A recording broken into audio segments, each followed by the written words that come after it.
भवाची पुरी बाहुसे अजं रुक्मिणीं प्राण संजीवनंतं वृंदाम कैवल्यमेकं तुरीयं प्रसन्नं प्रपन्नार्हं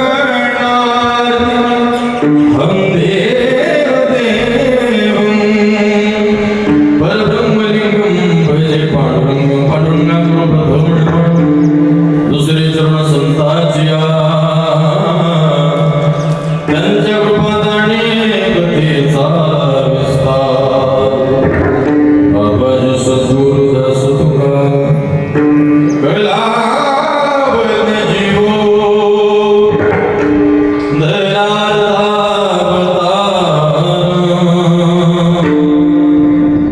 कलांकांक तेजोति कामोति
अहो स्वामी तुकया देवा यावरी न करावं अभेद.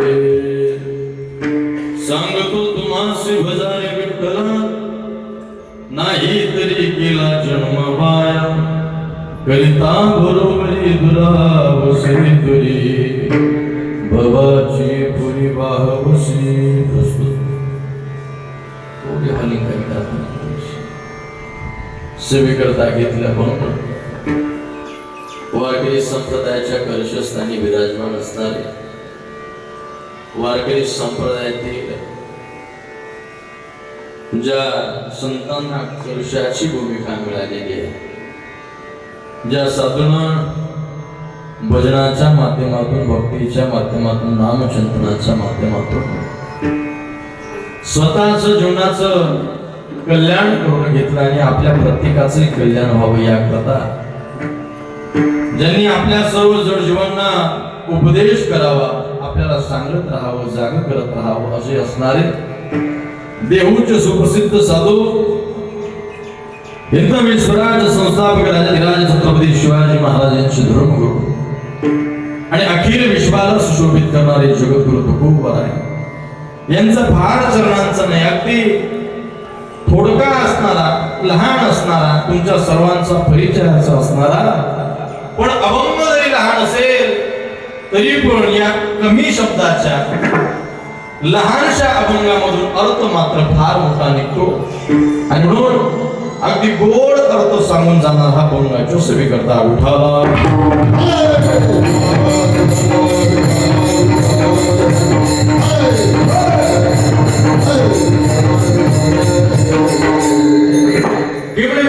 तुम्ही आपण सर्वजण या ठिकाणी जमलेला आहात.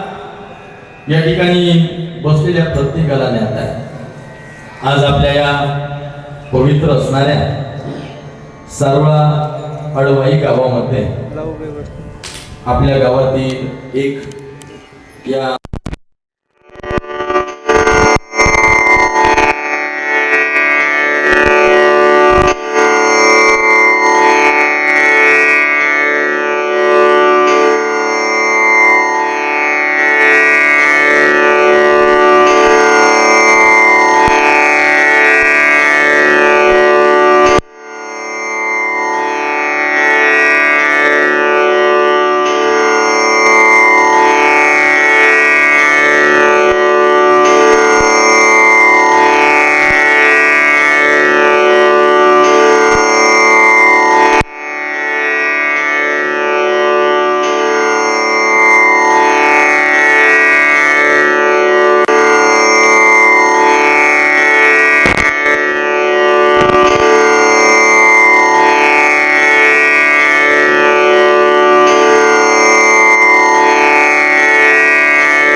त्याच्यावरती प्रेम करावं असं वाटतं. अशी मंडळी मला असं वाटतं फार दिवस राहत नाही. म्हणून जो आवडे सर्वांना तोची आवड देवाला.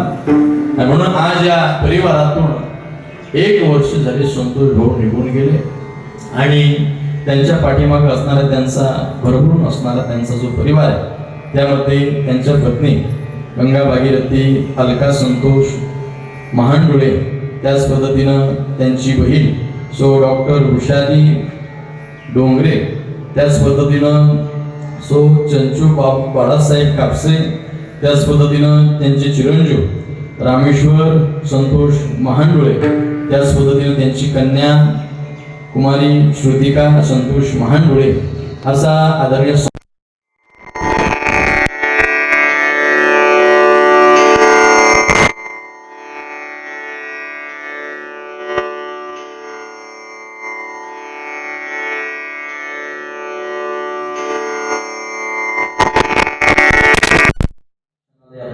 त्यांची आठवण आल्याशिवाय राहणार. कारण या जगामध्ये आपल्या हिताचा विचार करणारी फार कमी मंडळी आहे महाराज. आपण आपल्या वैयक्तिक जीवनामध्ये जर बघितलं तर आपल्या वैयक्तिक जीवनामध्ये फक्त दोन माणसं आपल्या हिताचा विचार करतात. कोण कोण? एक आपली आई आणि एक आपले वडील. आणि सर्वांच्या दृष्टीने जर बघितलं तर सर्वांच्या दृष्टीने हिताचा विचार करणारे संत आहे. म्हणून आज अभंग ज्यांचा घेतलेला आहे ते जगद्गुरु तुकोबराय. आणि जगद्गुरु तुकोबराय त्यांनी त्यांच्या जीवनामध्ये घेतलेला अनुभव आपल्या समोर ठेवतायत. आणि या अनुभवाच्या माध्यमातून आपण त्यातून काय फळ घेतलं पाहिजे हे फळ आपल्या समोर ठेवतात. विठाला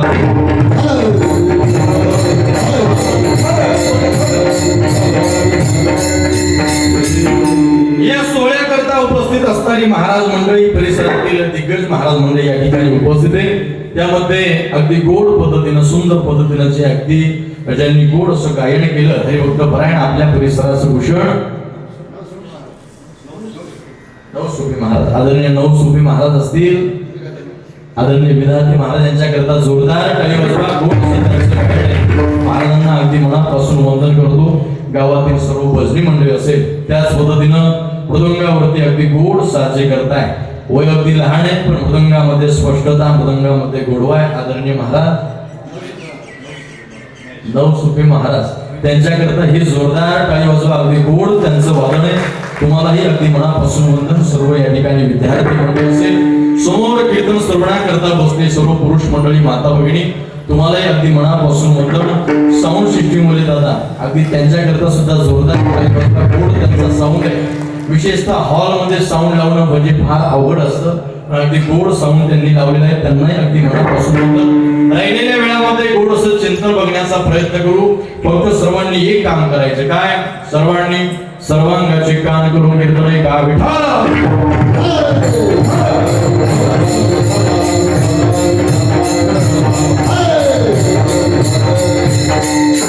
सांगतो तुम्हासी भजारे विठ्ठला, नाही तरी केला जन्म वाया. करिता बरोबरी दुरावसे तुरी, भवाशी पुरी बाहवशी. अभंग जगद्गुरु तुकोबरायांचा आणि तुकोबराय अलीकडून सर्व संत महात्मे आपल्याला या मृत्यू लोकामध्ये आल्यानंतर जाग करण्याचा प्रयत्न करतात.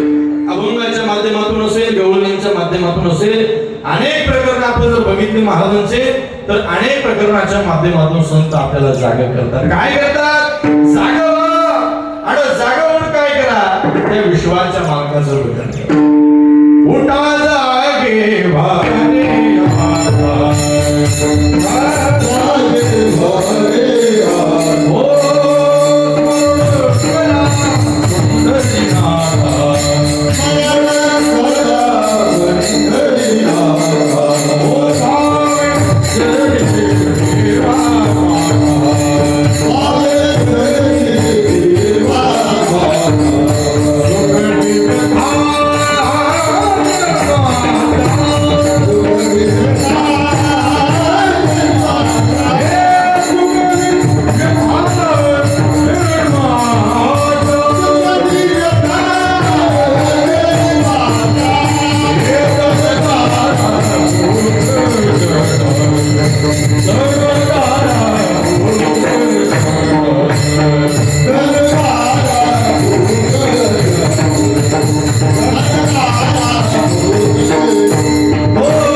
जाग करण्याकरता संत आपल्याला का जाग करतात, का म्हणतात जागवा? तर ऐका ना महाराज, आपण जागे जरी असेल तरी पण या मृत्यू लोकामध्ये आल्यानंतर जे कार्य करावं ते कार्य न करता आपण दुसरंच कार्य, ज्याच्या करता विश्वाच्या मालकानं सुंदर असं नवदेह दिला ते काम न करता आपण दुसरंच काम करतोय.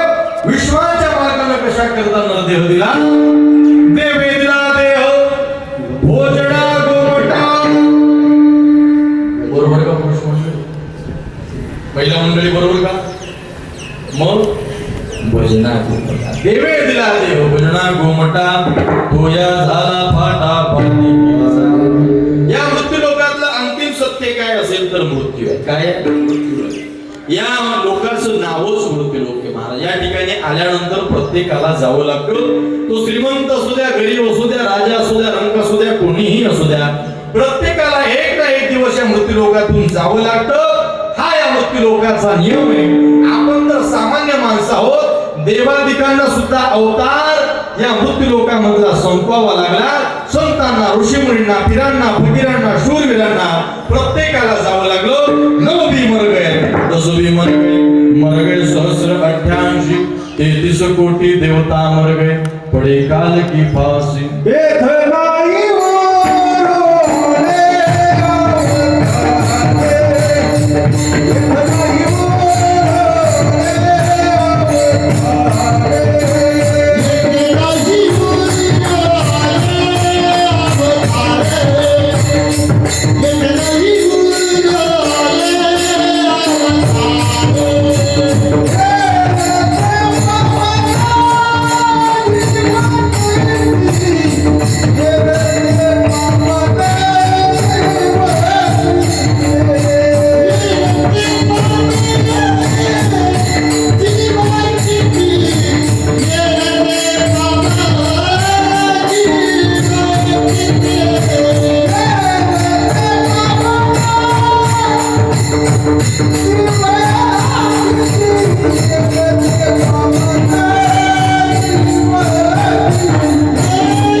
देवादिकांना सुद्धा थांबता आलं नाही. देवादिकांना सुद्धा जावं लागलं.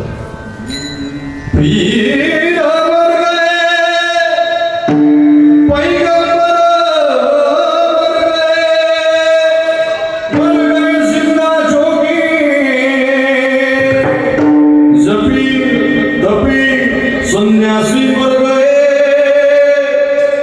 मर गए हकीम. देवादिकांना जावं लागतं, संतांना, ऋषीमुनींना जावं लागतं. एक दिवस जो कीर्तन करतोय त्याला सुद्धा जायचं. एक दिवस जे गायन करतात त्यांना सुद्धा, एक दिवस जे मृदंग वाजवतात त्यांना. तुम्हाला इथं राहायचंय, प्रत्येकाला एक ना एक दिवस जायचंय.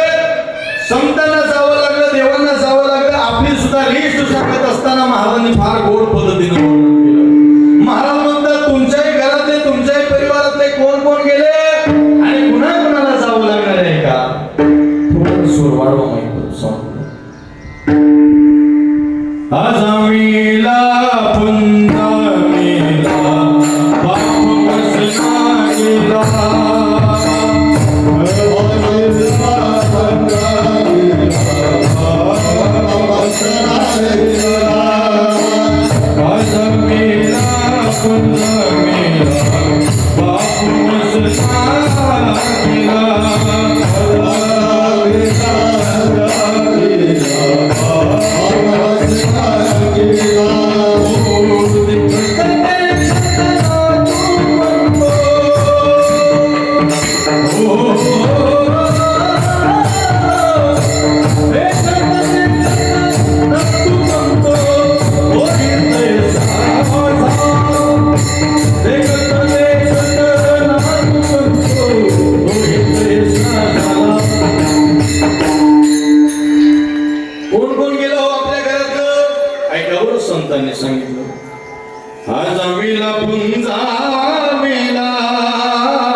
बाप मसना गेला आज आम्हीला पुंजा मेला बाप मसना गेला देखत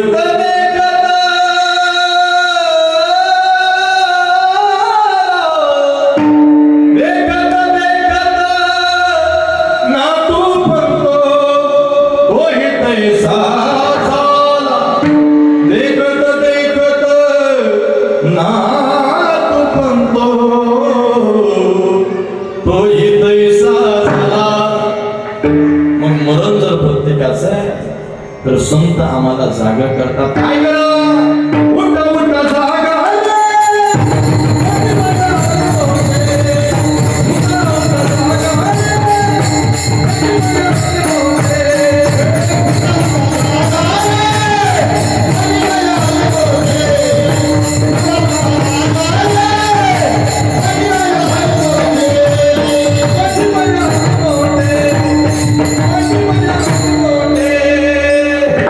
महाराज म्हणतात उठा उठा जागा रे पाठीभोई आले मोठे पंढरी वासोनी तुझा ठाव नाही कोठे प्रत्येकाला एक ना एक दिवस जायचंय प्रत्येकाचा मृत्यू ठरलेला आहे आमच्या ज्ञानोबांनी ज्ञानेश्वरीमध्ये दुसऱ्या अध्यायातील 159 क्रमांकाची ओवी घेतली आणि तुम्हा आम्हाला सगळ्यांना सांगितलं की जन्माला आलेल्या प्रत्येकाचा मृत्यू हा ठरलेला उपजे तेरासे नासिले ते पुनरपी दिसे एक टिका यंत्र जैसे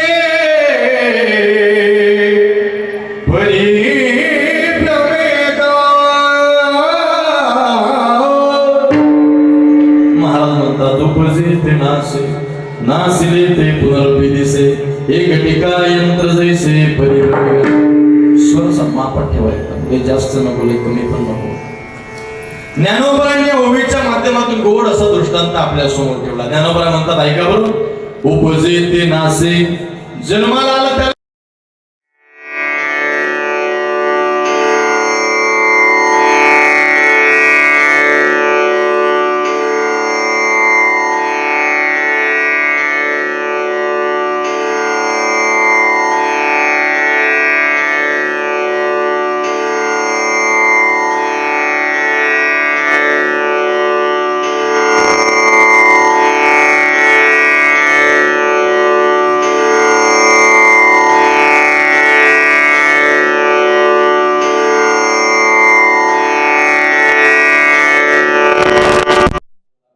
जड भरत राजा हरणी गरबा गेला गाला तो घातला वासने ऐका पहिलं कारण सांगितलं वासना आणि दुसरं कारण सांगितलं महाराजांनी कर्म हो या दोन गोष्टी असेल तर महाराज म्हणतात नासिले ते पुनरपी दिसे बरं महाराज जन्माला यावं लागेल मरावं लागेल जन्माला यावं लागेल मरावं लागेल एक कुठपर्यंत याच्या करता या चोवीच्या शेवटच्या टप्प्यामध्ये छोटासा दृष्टांत दिला महाराज म्हणतात हे घटिका यंत्र जैसे परिभ्रमेगा घटिका यंत्र माहिती आहे का तुम्हाला पुरुष मंडळी माहिती आहे का बघितलेलं आहे का नाही आपल्याला वेळ बघायची असल्यावर आपण कशात बघतो आता घड्याळामध्ये बघतो ज्याच्याकडे घड्याळ नाही तो कशात बघतो मोबाईल मध्ये बघतो पण एक काळ या ठिकाणी असा होता या भारतभूमीमध्ये वेळ बघायची असेल तर जुनी आजोबा सांगतात बघा आपल्याला जुनी मंडळी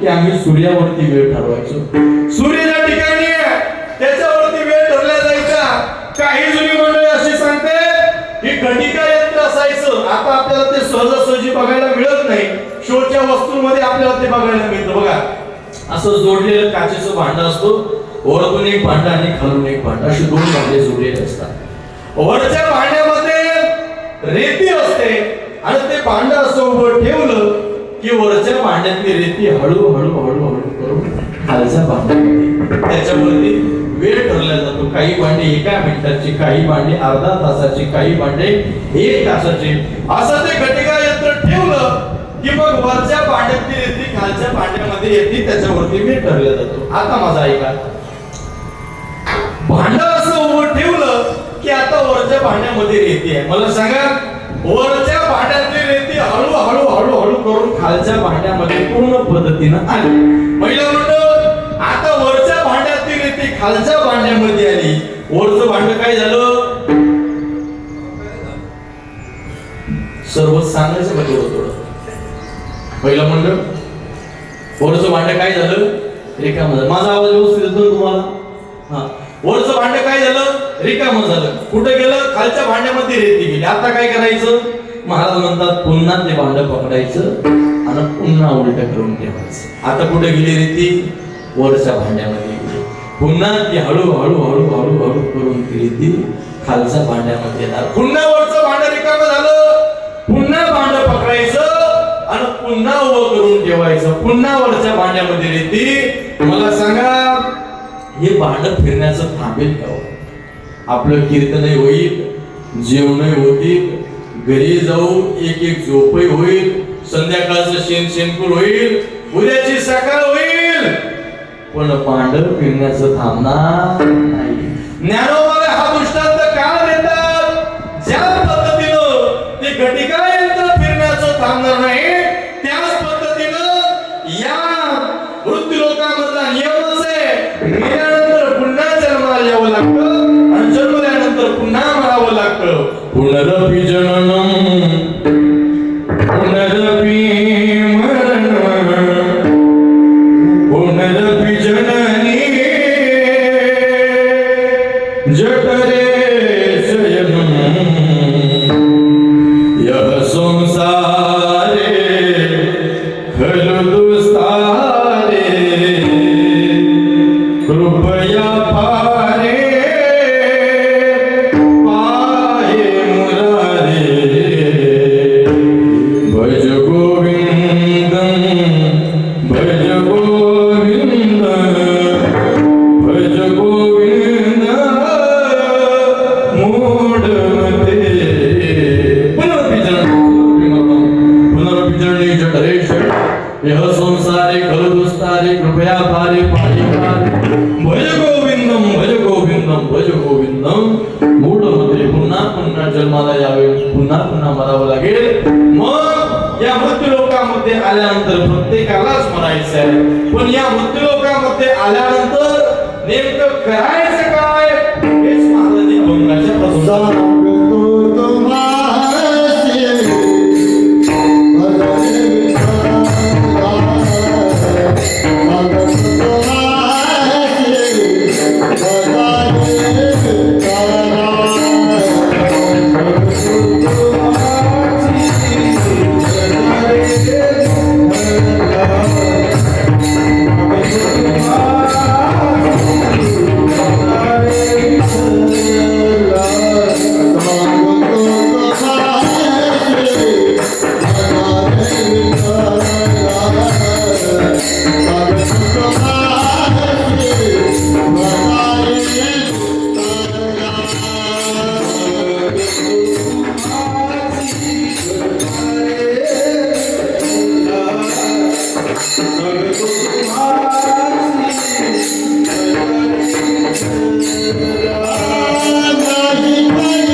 विठोबा तुम्हा आम्हाला सांगतात. सांगतो तुम्हास बजारे विठ्ठल नाही तरी गेला जन्म वाया.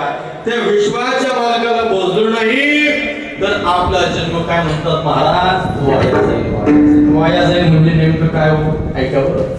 वाया जाणं म्हणजे ज्या गोष्टीची निर्मिती ज्या कारणाकरता झालेली आहे त्या कारणाकरता ती जर उपयोगातच आली नाही, ती जर वापरातच आली नाही तर ती गोष्ट आपण काय म्हणतो वाया गेली. मग नरदेहाचं काम काय? विश्वाच्या मालकानं गोड असा आपल्याला नरदेह दिला. काय काय दिलं देवानं? दिले इंद्रिय हात पाय कान, दिले इंद्रिय हात पाय कान, ओ डोळे मुख बोलया करण,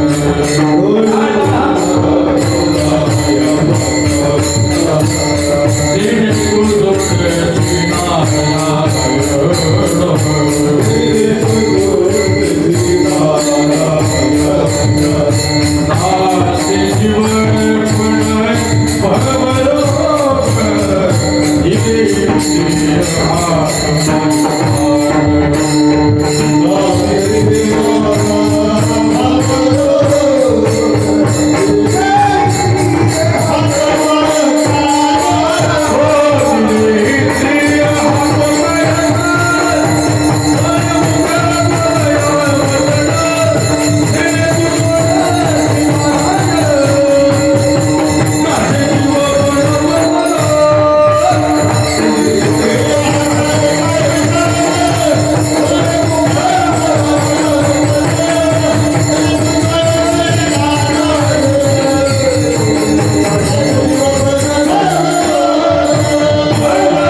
डोळे मुख बोलाया वश, जिने तू सोडसे नारायण नासे जीव पण भवरोग. देवानं सुंदर असा नरदेह दिला या मुखानं दुसऱ्याची निंदा करण्याकरता. देवानं सुंदर असे कान दिले दुसऱ्याची निंदा ऐकण्याकरता. देवानं सुंदर असे हात दिले दुसऱ्याचे बांधव करण्याकरता. कशाकरता दिला हो? त्या विश्वाच्या मालकाचं भजन करण्याकरता. काय करावं? या डोळ्यांनी बघावं तर त्या विश्वाच्या मालकाला बघावं, या कानाने ऐकावं तर त्या देवाचं भजन ऐकावं, या मुखाने गावं तर त्या भगवंताचं भजन. घे घे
माझे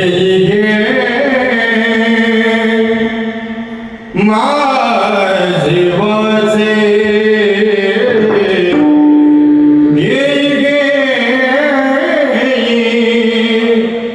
माझे वाच गोड नाम विठोबाचे गोड नाम विठोबा तर त्याला बघावं, या कानाने ऐकावं तर त्याची कीर्ती ऐकावी, या मुखानं गावं तर त्याचं नाम चिंतन गावं. का तुकोबारायांचा अनुभव आहे. काय अनुभव आला तुकोबारायांना? ऐका सर्वांनी, लक्ष द्या. तुकोबाराय म्हणतात आपण सर्वजण या जगाकरता पळतो, जगाकरता. जगाला जे आवडतं ते आपण करण्याचा प्रयत्न करतो. पण ऐका ना, या जगाची रीत कशी माहितीये? तुकोबारायांनी दिलेला अनुभव तुमच्या समोर ठेवतो. बरोबर, सर्वांनी ऐका. तुकोबारायांनी दिलेला अनुभव. तुकोबाराय म्हणतात मी माझ्या जीवनातला अनुभव तुमच्या समोर ठेवतो. काय अनुभव? तुकोबारायांचं जीवन जर बघितलं तर तुकोबाराय त्या काळचे सावकार होते. कोण होते? सावकार होते. संपत्ती एवढी होती तुकोबारायांकडे. त्या काळचे सावकार. 1100 एकर जमीन, जवळपास 500 एकर ऊस तुकोबारायांचा. परिसरामधील असणारा सर्वात श्रीमंत गृहस्थ म्हणजे आमचे तुकोबाराया. पण अनुभव काय आला तुकोबारायांना? या जगाची रीत तुकोबारायांनी सांगितलं. बरं, ज्यावेळेस गावावरती दुष्काळ आला आणि या दुष्काळाच्या काळामध्ये संत कुणाला म्हणावं?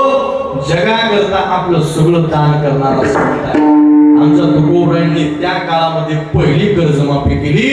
हो, संपूर्ण गावाचं कर्ज मिटवलं, संपूर्ण गावाला खाण्याकरता दिलं, एवढं दान केलं की आता तुकोबारायांच्या घरामध्ये खाण्याकरता काही उरलं नाही. अशा स्थितीमध्ये तुकोबारायांना आलेला अनुभव तुकोबारायांनी सांगितला.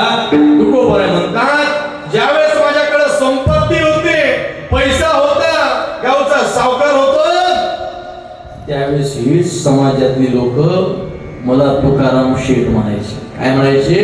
तुकाराम शेठ म्हणायचे. आता माझ्याकडे स्वतः खाण्याकरता काही उरलं नाही. हो, मग अशा काळामध्ये जी मंडळी मला तुकाराम शेठ म्हणायची, तीच मंडळी आता तुक्या तुक्या म्हणू लागली. ही या जगाची रीत आहे. म्हणून या जगाला काय आवडतं हे करण्यापेक्षा त्या विश्वाच्या मालकाला काय आवडतं हे करा. तुम्ही विश्वाच्या मालकासोबत त्या विश्वाच्या मालकाला फार आवडतो आणि म्हणून त्या विश्वाच्या मालकासोबत आपल्या मुखामध्ये असू द्या. ऐका ना महाराज, तुकोबारायांनी सांगितलं, ज्ञानोबारायांनी सांगितलं, नाथ महाराजांनी सांगितलं, नामदेव महाराजांनी सांगितलं आणि आता हयातीत असणाऱ्या एका साधूनं भजनाच्या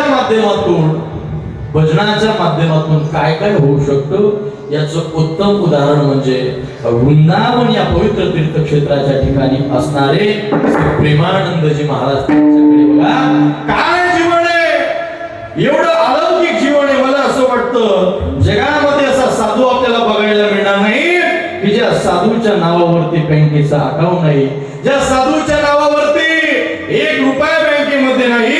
मला असं वाटतं ज्या साधूकडं फक्त आज काय खाण्यापुरतं आहे, एवढंच अन्नाची त्या ठिकाणी पूर्तता आहे, असे असणारे साधू त्यांच्या जीवनामध्ये वेगळीकरण काय महाराज? ऐका,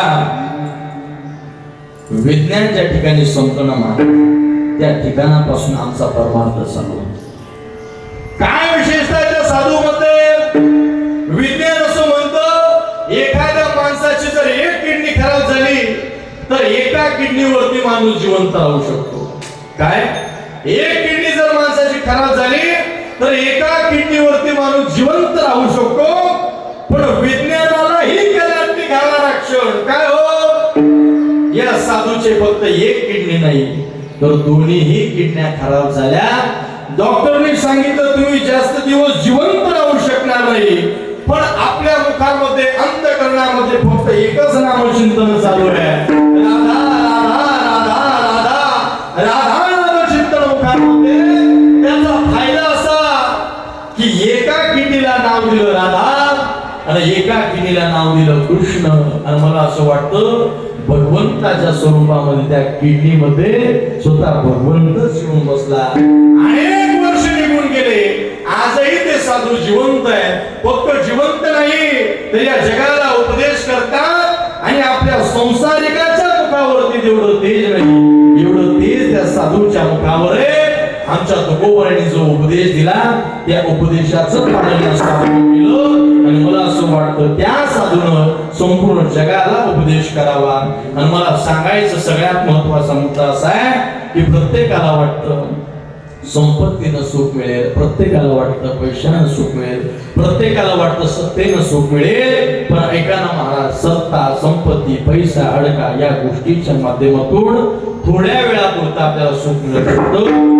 पण सुखाकरता समाधानाकरता प्रत्येक मनुष्य पळतो. पण आजपर्यंत मला असा माणूस दाखवून द्या की ज्यानं सांगितलं महाराज आता मला काहीच नकोय, मला सुखाची प्राप्ती झाली, समाधानाची प्राप्ती झाली नाही महाराज.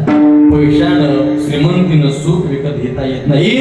असं जर असतं तर आपल्या भारत भूमीमध्ये अनेक श्रीमंत गृहस्थ आहे महाराज. ते श्रीमंत गृहस्थ पैशानं सुख त्यांनी विकत घेतलं असतं. पण या श्रीमंत गृहस्थांना सुद्धा त्या संतांच्या चरणावरती जावं लागलं आणि दोन्ही हात जोडून विचारावं लागले, बाबा आमच्याकडे संपत्ती भरपूर आहे, पैसा भरपूर आहे, नावही भरपूर आहे. त्याचं उत्तम उदाहरण म्हणजे आता हयातीत घडणारा प्रसंग. आपल्या भारतीय क्रिकेट टीम मधला एक क्रिकेटपटू ज्याचं नाव आहे विराट कोहली. त्या विराट कोहलीकडे संपत्ती भरपूर आहे, तुम्हाला सर्वांना माहित आहे. आता हे युग जे सोशल मीडियाचं युग आहे, सोशल मीडियावरती एक पोस्ट जरी त्याने टाकली, एखादा फोटो त्याने टाकला तर त्या फोटोच्या माध्यमातून करोडो रुपये त्याला मिळतात, क्रिकेटच्या माध्यमातून करोडो रुपये त्याला मिळतात. त्याची पत्नी जी आहे ती पत्नी फिल्म मध्ये काम करते, तिच्याही माध्यमातून करोडो रुपये मिळतात. पण संपत्ती जरी भरपूर असेल पण त्यांच्याही जीवनामध्ये सुखाची आणि समाधानाची कमतरता आहे. म्हणून त्या साधूच्या चरणावरती गेले आणि साधूच्या चरणावरती गेल्यानंतर दोन्ही हात जोडले. साधू बाबांना विचारलं, प्रेमानंद बाबांना विचारलं, बाबा सगळं काही आहे पण सुख आणि समाधान काय असतं ते बघायला सुद्धा मिळालं नाही, काय करावं? त्यावेळेस त्या बाबांनी दोन उपदेश केले. एक विश्वाच्या मालकाचं भजन आणि दोन जीवनामध्ये कर्म. या दोन गोष्टीला प्राधान्य द्या, कर्म चांगले करा आणि विश्वाच्या मालकाचं भजन करा. हे जर आपल्या जीवनामध्ये केलं तर निश्चित पद्धतीने आपलं जीवन चांगलं होईल, कर्तृत्ववान होईल आणि मला असं वाटतं आपला शेवटचा दिवस होईल. आणि म्हणून आमच्या तुकोबरायांनी सांगतो तुम्हास बजारे विठ्ठला नाही तरी गेला जन्म वाया. कितीही संपत्ती कमवली, तुम्ही म्हणता मग महाराज संपत्ती कमवायचीच नाही का? नाही, संपत्ती प्रत्येकानं कमवली पाहिजे, पैसा प्रत्येकानं कमवला पाहिजे. कारण आजकालचं युग असं आहे ज्याच्या खिशामध्ये दाम आहे त्यालाच लोक राम राम घालतात. बरं, संपत्ती महत्वाची आहेच पण संपत्तीच्या नादी लागून फक्त पैशामध्ये पडण्यापेक्षा या गोष्टी करत असताना आमच्या साधूंना सांगावं संपत्ती तर कमवाच पण त्याच्या बरोबर या दोन गोष्टी करा. एक विश्वाच्या मालकाचं भजन आणि दुसरी महत्वाची गोष्ट कर्म चांगले करा. कर्माला खूप मोठं प्राधान्य आहे. बरं, तुम्ही म्हणता खरंच का महाराज? हो महाराज, फार मोठं प्राधान्य आहे. हे जीवनच कसं आहे माहितीये का? कर्मप्रधान जीवन आहे. कसं जीवन? कर्मप्रधान. जसं आपण कर्म करू त्या पद्धतीनं फळ मिळणार आहे. मला सांगायचं असं, जर आपले कर्म चांगले असतील, ऐका बरं सर्वांना, आपले कर्म चांगले असतील आणि तिन्ही देव जरी आपल्या विरोधामध्ये असतील, तिन्ही देव म्हणजे जन्म देणारा, पालन पोषण करणारा आणि घेऊन जाणारा ब्रह्म विष्णू महेश, हे तिन्ही जरी आपल्या विरोधामध्ये आले पण आपले कर्म चांगले आपल्या केसाला लागतात. पण याच्या उलट आहे का, जर कर्म चुकले आणि हे तिन्ही देव जरी आपल्या बाजूने असेल तरी आपलं कोणी रक्षण करू शकणार नाही. याचं उत्तम उदाहरण म्हणजे आता महाराष्ट्रामध्ये चालू असणाऱ्या पैसा भरपूर आहे, नावही मोठं आहे, भक्त एवढे लाखोनी भक्त आहे, मोठमोठ्या लोकांचे हात आपल्या डोक्यावरती आहे. पण कर्म चुकले आणि कर्म चुकल्यामुळं त्या कर्माची परतफेड सुद्धा कशीच करावी लागणार. म्हणून कर्मप्रधान हे जीवन आहे. महाराज म्हणतात कर्म चांगले करा. केले कर्म झाले, त्याची भोग आले, उपजले मेले ऐसे किती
लोक जरी बोलत नसतील तरी विश्वास होतोय त्या कर्माचं फळ एक ना एक दिवस आपल्याला चांगलं मिळणार आहे.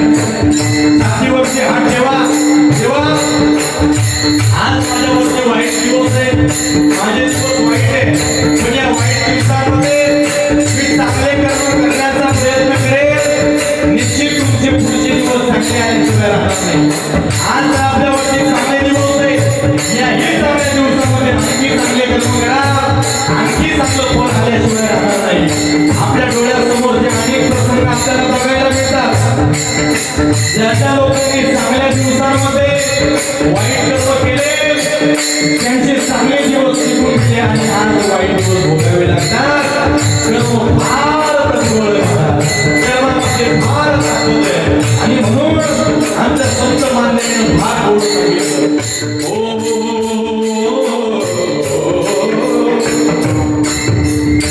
क्षणिक सुखासाठी आपुल्या कोणी होतो क्षणिक सुखासाठी आपुल्या कोणी होतो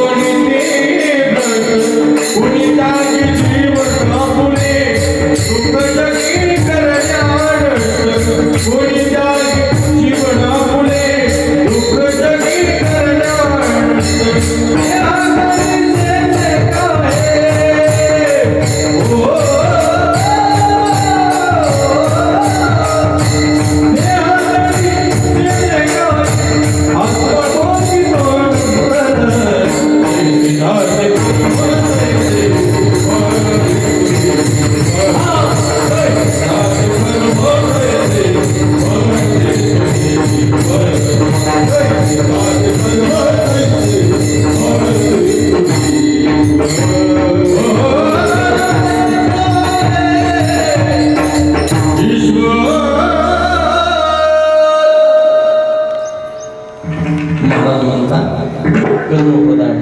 कर्म चांगली करा, निश्चित पद्धतीने आपल्याला फळ चांगलं मिळाल्याशिवाय राहणार नाही. या दोन गोष्टी प्रत्येकानं प्रत्येकाच्या जीवनामध्ये करायच्या, नाहीतर इथं आल्यानंतर कितीही पळापळ केली महाराज म्हणतात करिता बरोबरी दुरावसे दुरी. एक ना एक दिवस प्रत्येकाला जशी या भवाच्या पुरामध्ये अनेक जण आले आणि अनेक जण वाहून गेले, त्याच पद्धतीनं आपल्याला सुद्धा या गोष्टी जर केल्या नाही तर आपण सुद्धा या भवाच्या पुरामध्ये वाहून जाऊ दुसऱ्या चरणात.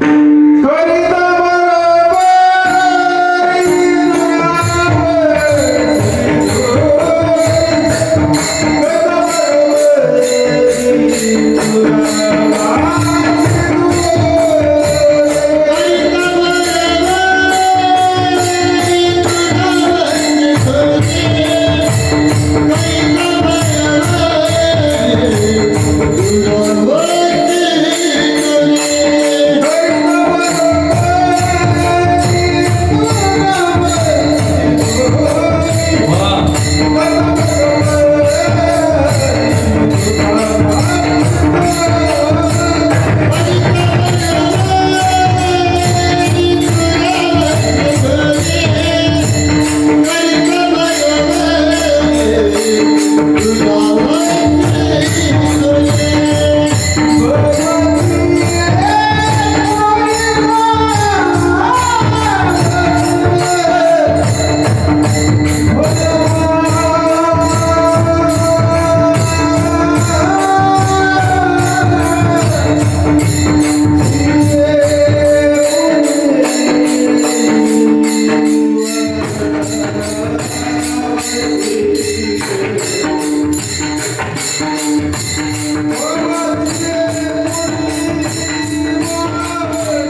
करिता बरोबरी दुरावसे दुरी भवाची पुरी बाहवसी. या भवाच्या पुरामध्ये प्रत्येकाला वाहून जावं लागणार आहे. आणि म्हणून विश्वाच्या मालकाला आवडतं ते करा. विश्वाच्या मालकाला त्याचं नाम चिंतन आवडतं. विश्वाच्या मालकाला त्याच्या अंतकरणापासून केलेलं भजन, विश्वाच्या मालकाला अंतकरणातला शुद्ध भाव आवडतो. शुद्ध ज्याचा भाव घरी नाही अंतरीची येतो गोडी पाही जोडी भावाची देव भावाचा केला. देवाला भाव पाहिजे. शुद्ध अंतकरणात त्याचं भजन करा. काही न लगी एक भावची कारण तुका म्हणी आणि विठोबाची गोवरा म्हणतात. त्या विश्वाच्या मालकाची शोभत घेऊन सांगतो. त्याला दुसरं तिसरं काही आवडत नाही. मग काय आवडतं त्याला? त्याला अंतकरणातला शुद्ध भाव आवडतो. आणि त्या शुद्ध भावानं आपल्याला काही करता आलं नाही तरी चालेल, पण त्या शुद्ध भावानं त्याचं अंतकरणापासून भजन करावं. एकदा मोठ्या प्रेमानं सर्वांनी तुम्ही हात वर करा. पुरुष मंडळी, महिला मंडळी.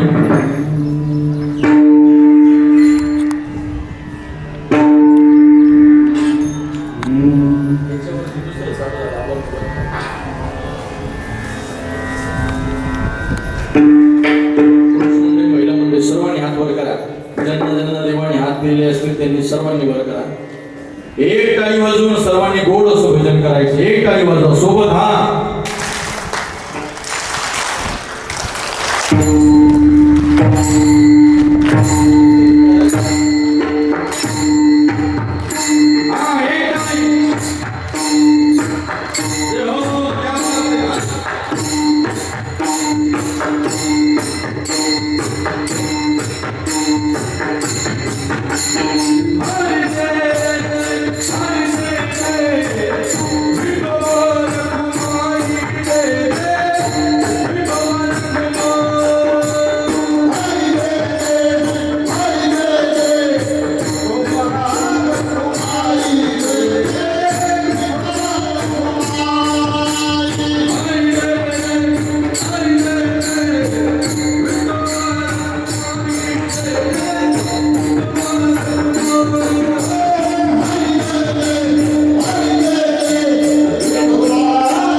करिता बरोबरी दुरावसे दुरी बाबाची पुरी वाहवसे. ज्या निमित्त आपण सर्वजण जमला त्याच समजून झालं वर्ष श्राद्धाचा दिवस, पुण्यस्मरणाचा दिवस.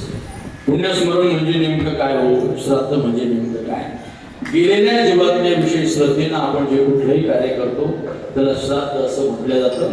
म्हणून 1 वर्षानं येणारं हे वर्ष श्राद्ध आणि पुण्यस्मरण काय म्हणावं, त्या गेलेल्या जीवात्म्याचं जे आपण स्मरण करतो हे निश्चित पद्धतीनं आपल्याला पुण्यवान बनवून जातं. मला असं वाटतं प्रत्येकाला जायचं जरी असेल, प्रत्येक जण जाणारा जरी असेल तरी आपल्या परिवारातील जी मंडळी आपल्याकरता काहीतरी कष्ट करते, आपल्यावरती प्रेम करते, आपल्या परिवाराकरता कटाटोप करते, ही मंडळी आपल्या परिवारातून जर निघून गेली, मला असं वाटतं त्या परिवारावरती जे दुःख आहे ते दुःख न सहन होण्याजोगं आहे महाराज. आणि म्हणून आज आपल्या परिवारातून दादा निघून गेले, त्यांची ज्यांच्या सोबत जे संबंध आले असतील त्या प्रत्येकालाच ते गेल्यानंतर दुःख झालंय. त्यांच्या पाठीमागं व त्यांचा संपूर्ण असणारा भरभरून परिवार आहे. मला असं वाटतं या मृत्यू लोकांमध्ये आपल्या वैयक्तिक जीवनामध्ये हिताचा विचार करणारे आई आणि वडील आहे.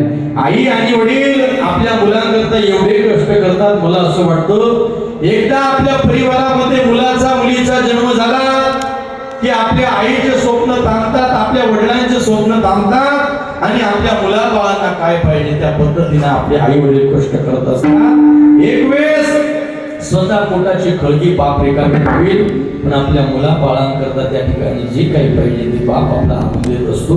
मला असं वाटतं मी कीर्तनाच्या माध्यमातून सांगण्यापेक्षा, कवितेच्या माध्यमातून सांगण्यापेक्षा, वक्तृत्वाच्या माध्यमातून सांगण्यापेक्षा आपण प्रत्येकानं आपल्या जीवनाचा एक छोटासा विचार करा. अरे आपला जन्म झाला तेव्हापासून तर जोपर्यंत आपले वडील आपल्या सोबत आहे, जोपर्यंत आपली आई आपल्या सोबत आहे, तोपर्यंत आपल्या आईनं, तोपर्यंत आपल्या वडिलांना, तोपर्यंत आपल्या बापानं आपल्याकरता काय केलं, छोटासा प्रयत्न केला जर आठवलं तर प्रत्येक क्षण आपल्या लक्षात येईल की आपल्या बापानं आपल्याकरता काय केलं. आज आपल्या परिवारातून आज दादा निघून गेलेले आहे, त्यांच्या पाठीमागे त्यांचा परिवार आहे, त्यांची मुलं आहे, त्यांची मुलगी आहे, त्यांचा संपूर्ण परिवार आहे. आणि मला असं वाटतं ते निघून गेल्यानंतर हा दुःखाचा काळ हा फार भयानक काळ आहे. एखादा सहज म्हणून जाईल दादा हे तुमच्या वडिलांसारखं आहे, एखादा बैल तुझ्या बापासारखा आहे, बापासारखं होता येईल पण बाप होता येणार नाही. बाप तो बाप असतो, काय करतो बाप आपल्या मुलाकरता आहे का, त्याच्या फाटक्या सदऱ्याला किती ती गाड जोडलेली, उभ्या आयुष्याला त्याड कशी कातर लावलेली. मला कसत होत या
बघितलं सपान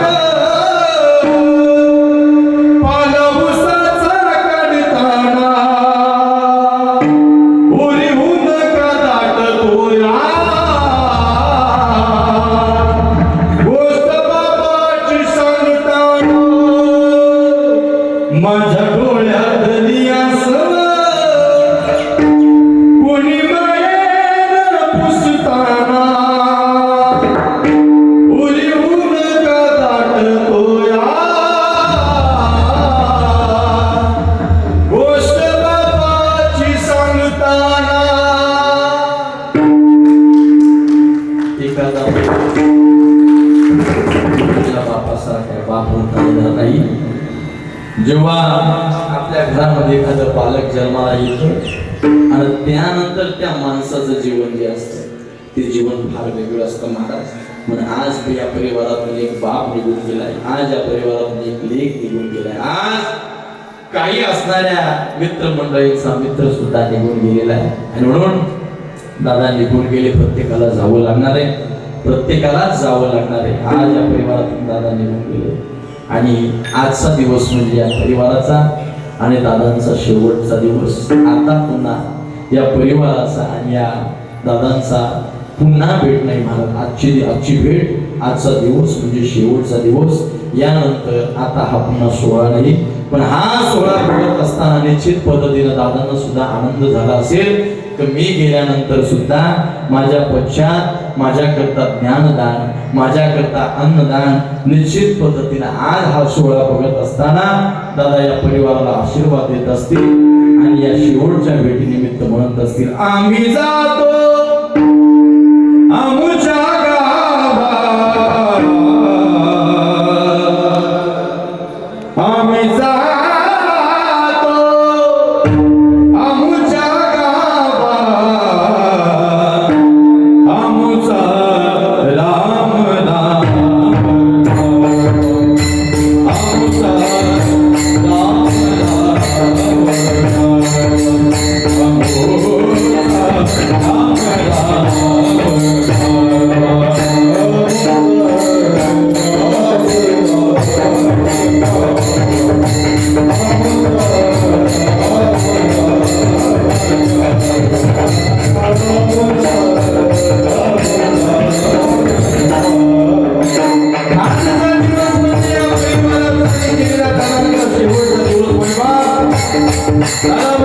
आतापर्यंत या परिवाराचं फोटो केलं, या परिवारामध्ये प्रेम केलं आणि निश्चित पद्धतीनं प्रत्येक जीवाची इच्छा असते की माझा शेवटही दूर झाला पाहिजे.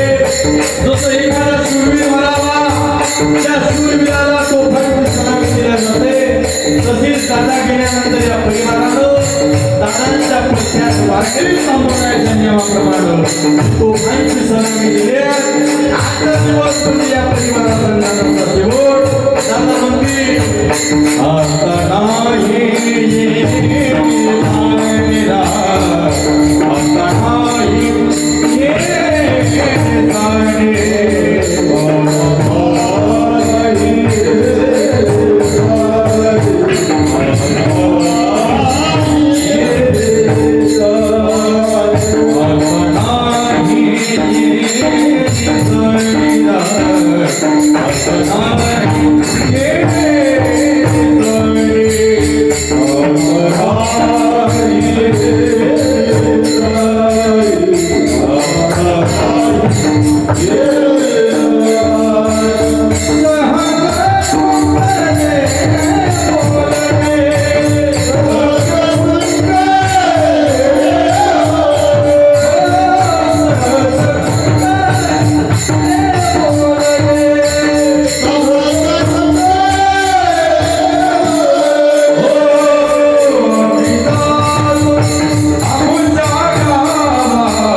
या परिवारातून आज निघून गेलेले आहे. त्यांच्या पश्चात असणारा त्यांचा संपूर्ण परिवार, या परिवाराला दुःखातून बाहेर निघण्याची ताकद विश्वाचा मालक परमेश पांडुरंग परमात्मा निश्चित पद्धतीनं केल्याशिवाय राहणार नाही. त्यांची पुढचं जे काही त्या ठिकाणी प्रवास असेल, पुढचा असणारा जन्म असेल, तो योग्य पद्धतीने भगवंत त्यांना देईल. या परिवारानं अगदी सुंदर पद्धतीनं आयोजन नियोजन केलं.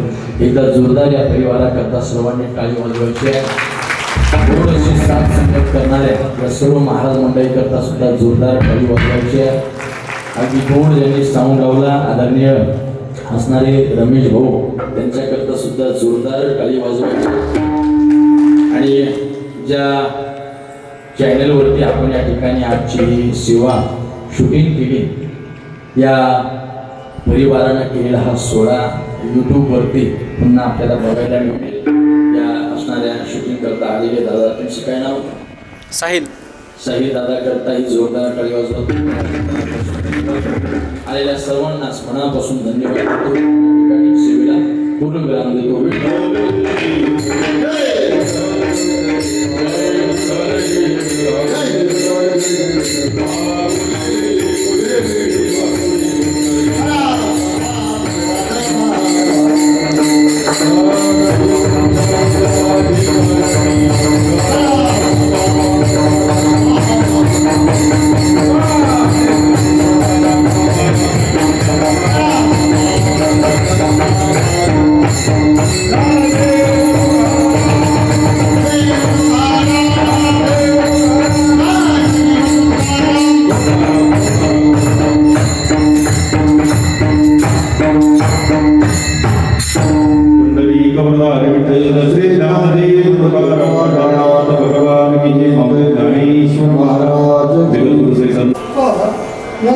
किशोर महाराज देवकर शिर्डी त्यांनी अतिशय सुंदर असं कीर्तन केलेलं आहे. तर बंडूला आदरांजली वाहण्यासाठी मी प्रथम शिरूर येथून आले गायकवाड साहेब यांना विनंती करतो त्यांनी यायचं आहे आणि बंडूविषयी 2 शब्दामध्ये आपल्या आदरांजली व्हायची. त्यानंतर आमचे गावही भाऊसाहेब खंड यांनी सुद्धा समोर यायचं आहे. नमस्कार, मी दीपक गायकवाड शिरूरवरून आलो आहे. मी ज्ञानदेवराव मांडुळेंचा खरं म्हणजे विद्यार्थी आहे आणि मित्र पण आहे. गेले कमीत कमी मी 35 वर्ष या कुटुंबाच्या संपर्कात आहे. या मुलाला मी अगदी लहानपणापासून म्हणजे 5वी पासून त्याचा तो 5वीत होता तेव्हापासून मी पाहिलेले आहे. अतिशय हरहुन्नरी आणि ज्याला आपण म्हणतो की काहीतरी धडपड करणारा असा हा मुलगा होता. त्याला काही कारणास्तव सुरुवातीला एकदा ॲक्सिडेंट झाल्यावरती इथून पुढं तब्येत त्याची कमी जास्त होतच राहिली खूप वर्ष. आम्ही मित्रमंडळी बरोबर असताना हे ज्ञानदेवराव मांडुळेंचा आम्ही खूप संघर्ष जीवनाचा असा बघितलेला आहे कुटुंबामध्ये. पण हिंमत न हारता त्यांनी हे सगळं कुटुंब पुन्हा सगळं उभं केलं. मुली चांगल्या शिकल्या, मुलं चांगली शिकली, आता नातू पण धडपड करतोय. तर काळ जसं महाराजांनी सांगितलं, घटिका थांबत नाही, काळ थांबत नाही, बदल घडवत जातो, तशीच आशा आपण ठेवूया. आणि त्यांना मी आदरांजली या निमित्ताने व्यक्त करतो. धन्यवाद. त्यानंतर भाऊसाहेब खंड आणि त्यानंतर किशोर दौंड वाघाचा आखाडा.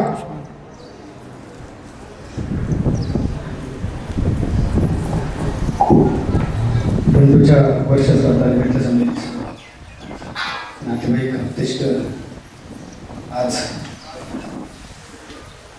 1 वर्ष झालं बंधूला जाऊन. अतिशय शांत आणि संयमी स्वभावाचा बंधू. जीवन जगत असताना अनेक वेळा दुःखाला सामोरं जावं लागलं. अतिशय वडिलांनी अतिशय चांगली सेवा बंधूची केली. खरं तर बंधूचं हे जाण्याचं वय नव्हतं, परंतु निधी पुढे काही चालत नाही. असो, या परिवाराला बंधू जाण्यानं जे दुःख झालं त्या दुःखामध्ये माझा फंड परिवार समाविष्ट आहे. माझ्या फंड परिवाराच्या वतीनं आणि आमच्या प्राथमिक शिक्षकांच्या वतीनं बंडूला पुढील वाटचालीस निश्चितपणे परमेश्वर जवळ जागा देईल आणि आपल्यामध्ये सामावून घेईल ही सदिच्छा व्यक्त करतो आणि बंडूला पुन्हा एकदा आदरांजली वाहून या ठिकाणी थांबतो. रामकृष्ण. गेले दिगंबर ईश्वर वृत्ती राहिल्याच्या कीर्ती जगामध्ये या न्यायाप्रमाणे गेल्या वर्षभरापूर्वी कैलासवासी संतोष ज्ञानदेव मांडोळे तथा बंडू यांनी आपला देह ठेवला. 11 मासिक श्राद्धानंतर आज कैलासवासी बंडूच्या प्रथम वर्षश्राद्धानिमित्त शोकाकुल समस्त मांडोळे परिवार त्यांचे नातेवाईक आपते सगळे सोरे आपण या ठिकाणी एकत्र जमलेला आहोत. कैलासवासी बंडूच्या विषयी सांगायचं झालं, अगदी जन्मल्यापासून एक दुःख आणि संघर्ष खऱ्या अर्थानं त्याच्या वाट्यात आलेला. परंतु आमच्या आत्या असतील, मामा असतील, डॉक्टर वैशाली असाल त्या विश्वासानं एक धीर देण्याचं काम खऱ्या अर्थानं त्यांनी केलं. गेल्या काही वर्षापूर्वी पक्षघाताच्या आजारानं आंदोलन खेळून राहिला असताना आमच्या आत्या मामा सण अतिशय सेवा खऱ्या अर्थानं बंडूजी त्यांनी केली. शेवटी जन्मलेल्या प्रत्येक माणसाला जावं लागतं, परंतु आजारपणामध्ये सेवा ही काय असते खऱ्या अर्थाने या कुटुंबाकडे बघितल्यानंतर करतो. त्याच्या जाणीने या परिवारावर नृतुखा जागा झालेला आहे त्यातून सावरची शक्ती एकदम त्यांना देव. बंडूच्या नशिबी आलेलं दुःख खऱ्या अर्थानं मी ऐकतेमध्ये एकच मला मानतो की त्याच्या वाट्याचं असणारं सुख आमचा रामेश्वर श्रोतिका यांना देव ही टेकणी प्रार्थना करतो. थांबतो. श्राद्धांजली वाहताना थोडं वेळेचं औचित्य साधून आपली थोडक्यामध्ये घ्या. सहजगाच्या विनंतीनुसार आता हरिभक्त पारायण देवकर महाराज यांनी अतिशय तळमळीने कर्म आणि देव संत याबद्दल आपल्याला एक कीर्तनकृती सेवे म्हणून सांगितले आणि मूर्तीला अर्पण कीर्तिमान या न्यायाप्रमाणे त्यांनी भरपूर चांगली माहिती सांगितली. त्यांना सुद्धा द्यावं तेवढे धन्यवाद कमीच आहेत. असो, त्यांच्या कीर्तनकृती सेवेप्रमाणे शांतीब्रह्म एकनाथ महाराजांनी सुद्धा आपल्याला सांगितलेले आहे, नामाविण मुख सर्पाचे ते बिळ, जिव्हा नव्हे काळसर्प आहे, वाचा जवळ त्याचे जिने, यातना भोगणे यमपुरी, हरिबिन कोणी नाही सोडविता, पुत्रबंधू कांता संपत्तीचे, अंतकाळी कोणी नाही बा सांगती, साधूचे संगती हरिजोडे, कोटी पुढे झाली हरी अक्षरे कोणी, एका जनार्दनी पाठ केली. या न्यायाप्रमाणे भगवंताचं नामस्मरण चिंतन करा असं सांगितलेले. असो, आज कैलासवासी संतोष ज्ञानदेव मांडोळे यांना आपल्यातून जाऊन 1 वर्ष झालेलं आहे. त्यांच्या प्रथम वर्ष श्राद्धानिमित्त आपण ज्ञानदान अन्नदान हे दोन्ही दान करत आहोत. या ज्ञानदान आणि अन्नदानाने त्यांच्या जीवात्म्याचा स्वर्गाचा प्रवास संपलेला आहे. पुढील जीवन हे त्यांना चांगल्या योनीमध्ये जावं म्हणून हे सत्कार्य शिरोरी त्यांच्या पाठीशी आपण आज बांधून देत आहोत आणि पुढचं त्यांचं जीवन चांगल्या जीवन मार्गाने जावं अशी सगळ्यांच्या तर्फे मी विनंती करतो. आणि त्यांच्या जीवात्म्यास तरवता, समीरता, स्वरूपता, साहित्यता या 4 मुक्तीपैकी कोणती तरी मुक्ती मिळो असं मी सर्वांच्या तर्फे विनंती करतो आणि थांबतो. रामकृष्ण हरी, रामकृष्ण हरी. तुमचा कृपा बंडू त्याला आपल्यातून जाऊन 1 वर्ष झालेलं आहे आणि त्याला आपण सर्वजण आदरांजली वाहण्यासाठी जमलेले सर्व बंधू आणि भगिनी, तसेच आजचे कीर्तनकार संत किशोर महाराज देवकर शिर्डी यांनी अतिशय गोड भाषेत आपल्याला त्यांची कीर्तनरूपी सेवा दिली. त्यांनी माणसाने कसं जगावं हे आजच्या आपल्या सेवेतून आपल्याला मार्गदर्शन केलेलं आहे. बंडूच्या गाण्यानं विशेषतः बंडूसाठी अण्णा आणि ताईने जे कष्ट घेतले ते शब्दात सांगण्यात होते नाही. त्याच्या गाण्यामुळं अण्णा ताई अलका असेल, उषारी असेल, संशू असेल, चिरंजीव ज्ञानेश्वर असेल, ऋतिका उर्फ ज्ञानेश्वरी असेल, त्यांना जे दुःख झालेले आहे, जी दुःखाची दरी निर्माण झालेली आहे ती भरून निघण्यासारखी नाही. पण नीतीपुढं कोणाचंही काही चालत नाही. असो त्याच्या गाण्यामुळं त्यांना जे दुःख झालेलं आहे त्या दुःखातून सावरण्याची परमेश्वराने त्यांना शक्तिबुद्धी देवो आणि बंडूला परमेश्वराने आपल्यापाशी जागा द्यावी अशी मी माझ्या खंड कुटुंबाच्या वतीनं सारोळा ग्रामस्थांच्या वतीनं भावपूर्ण आदरांजली वाहतो. रामकृष्ण हरी.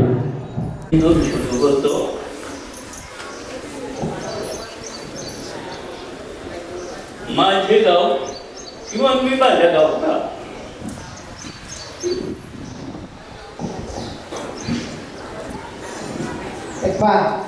बंडू जाऊन 1 वर्ष झालंय. या बंडूच्या दुःखामध्ये आपण सर्वजण सहभागावतीनं आभार मानतो आणि यानंतर याच ठिकाणी पाठीमागं मंडप दिलेला आहे.